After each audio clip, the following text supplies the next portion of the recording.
This is how the front grille and front looks like on the all-new Kia Carnival. Under the bonnet, this is a whole new drivetrain available for the Kia Carnival in New Zealand for the first time.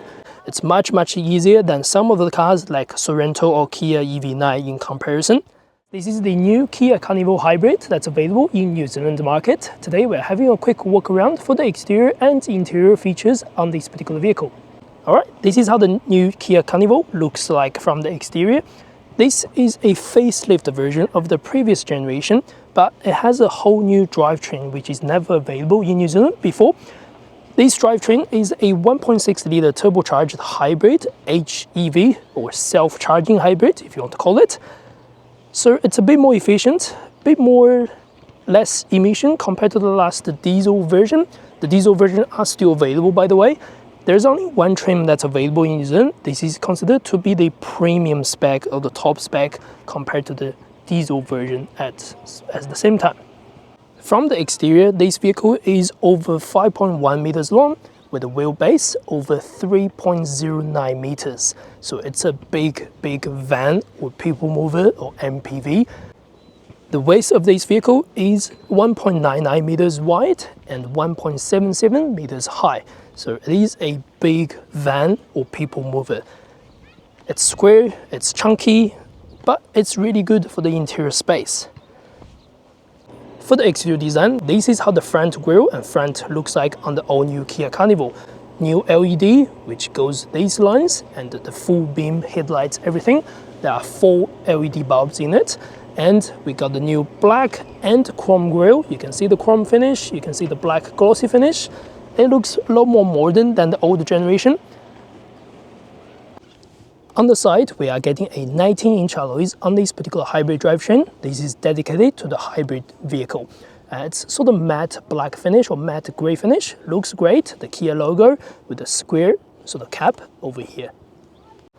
On the side, the profile doesn't really change that much. Silver roof rails are available on the New Zealand spec. Silver bottom piece over there and silver circular decoration, which looks quite cool actually. Got some contrast over there, and everything else is just a body color. Behind the vehicle, we also get the new tail lights. The design of the boot is a little bit different. On the previous generation, you are getting the power button or opening button underneath, where this one is located just in the middle. So it's a little bit easier for user to activate anything like that. The tail lights doesn't have a full run through. There's still a small gap in between, but it looks really cool. This sort of curved shape again, with again full LED at the back. And behind the car, the badges are quite simple: Kia Carnival, and the HEV means this is the hybrid vehicle. And this is how the new car key looks like. Kia logo on both ends, and some direct buttons over here to remote start the vehicle, control the sliding doors, and lock unlock button on this side, plus the tailgate opener. In terms of pricing, the new Kia Carnival starts just over $60,000 in New Zealand market for the basic diesel version. The top spec of diesel is just under $80,000, where this one sits at $81,990 plus ORC. If you're looking to purchase one of these vehicles, why not contact us at Ebbett Pukekohe. We are the authorized dealer for Kia brand in Auckland, New Zealand. Now let's go to the tailgate. Power adjustment, of course. It's not bad, it's on the slow side, but it's totally okay. First thing, when the seats are flat on the third row and when the second row are close to the back, this is absolutely spacious.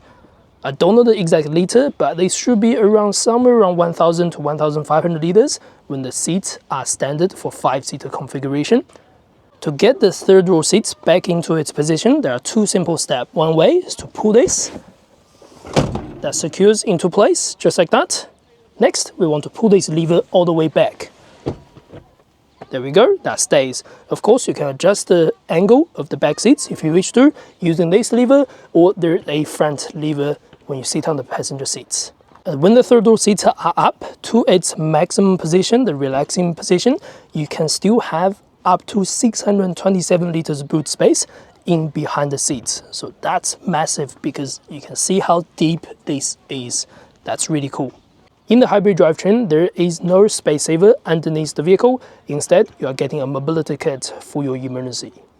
Now let's go to the second row. Simply click this button. Both sliding doors are automatic. You can control it inside the vehicle, outside the vehicle, and on the driver dashboard by the center console, and also on your key fob.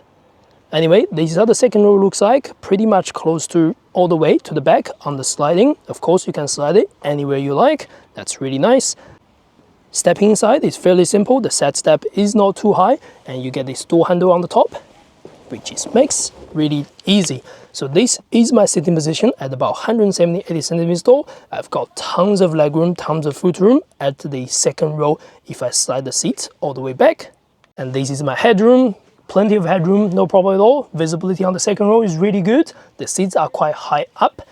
The only complaint I have at the back is the seat base for the second row is quite short. As you can see, this is my leg and my knee room and all that things. So there's a small gap over here. So it doesn't have the best spot on the second row compared to some other fancy Japanese models. In terms of functionality, at the back, small pockets, USB-C charging on both seats. You also get electric seats adjustment on the passenger side for your rear passenger to have a little bit more room, things like that. Another 12-volt socket over here, cup holders over there. If you want, you can also fold this middle row to have a little bit more storage over here and the cup holders again. If you do wish, you can also remove the seats. Very simple. There's a pull lever over here. Pull it, the middle row is gone. That means for someone going to the back seats, fairly simple, they can walk to the back if they want. But if you need to load everyone inside the car, 8 people inside, you can't remove the seats, that's fine. Going to the back seats are still fairly simple. Pull this lever, that seat will go all the way. There are a good amount of gap over here to go to the last row seats. It's much easier than some of the cars like Sorento or Kia EV9 in comparison. Let's step inside. This is me, 178 centimeters tall. I doubt, sitting at the back, I've got good amount of headroom, I've got really good amount of legroom as well. Foot space is good as well. The base is on an angle, so my leg isn't in the best, sort of most relaxing position, but it's totally fine. Like for me, I'll be quite happy at the back seats for a long journey. So that's how good this back row is on the third row seats. Other functions on this third row, you get this lever over here to adjust the angle on the back of the seats. That's nice. All the soft leather finish as well, so that feels premium. It's not downgrading on the seats at all. USB-C charging is available. Cup holders, storage space is available. Plus your sunshade is also available. On top of the roof, we got reading lights and air vents as well, so that's really cool. Under the bonnet, this is a whole new drivetrain available for the Kia Carnival in New Zealand for the first time, a normal hybrid. So 1.6-litre petrol motor, 4-cylinder, turbocharged, combining with a hybrid electric motor. Combined power on this vehicle is 180 kilowatts and combined torque on this vehicle is 367 Newton meters. And they are mounted at the front, obviously front wheel drive, with a 6-speed automatic gearbox. This is an identical engine performance power compared to the Kia Sportage hybrid that's available in New Zealand. Now, this is how the interior looks like for the dashboard and the screen. Steering remains identical to the last generation. There's not much change apart from some glossy black finishes. The center console is very identical as well. I would say the couple buttons change the location, but nothing seriously. The major change are those dashboard and the center console over here. That screen is 12.3 inch, the same as that, 12.3 inch. So overall offers a better experience in terms of availability, but the functionality and all the things are identical to the last generation. There's not much of a change. The wireless charging pad and USB charging has been changed just by some amount, and that 4-inch display has been changed a little bit as well. But overall, the experience is really good. It's fairly easy to get used to. The dashboard is clear. It's also got heads-up display, which is the first heads-up display that's available on the Kia Carnival. So yeah, that's how the interior looks like. Alright, that's the end of this video. Thanks for watching. I will do a point of view test drive in the next video, so subscribe and like. That would be really helpful to the channel. If you're looking to purchase one of these in New Zealand, why not contact us? I'll leave all the contact details down below for Ebbett Pukekohe Kia dealership. I'll see you next video.